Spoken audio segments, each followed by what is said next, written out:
ଆଜି ଥିଲା ବର୍ଷା ପାଗ, ଇଚ୍ଛା ହେଲା ପକୋଡ଼ା ଟିକେ ଖାଇବାକୁ। ଆଉ ସଙ୍ଗେ ସଙ୍ଗେ ମାର୍କେଟ ଯାଇ ନେଇ ଆସିଲି ମୁଁ ଚିକେନ୍। ଆଉ ସଙ୍ଗେ ସଙ୍ଗେ କରିଦେଲି ମୁଁ ପକୋଡ଼ା। ଚିକେନ୍ ପକୋଡ଼ା ଖାଇବାକୁ ମୋତେ ତ ବହୁତ ଭଲ ଲାଗେ।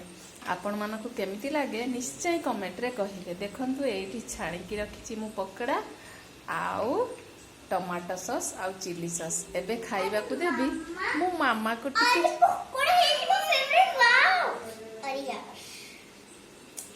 अच्छा मैं हैंड वॉश करके वाओ यम्मी यम्मी पकोड़ा मोर तो फेवरेट चिली सॉस ପକୋଡ଼ା କେମିତି ହେଇଛି? ବଢ଼ିଆ ଲାଗୁଛି ସସ୍ ତ ଆହୁରି ବଢ଼ିଆ ମଜା ଦେଉଛି।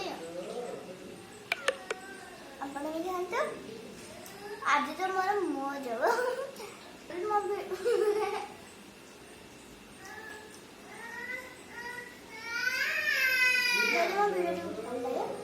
Like, subscribe and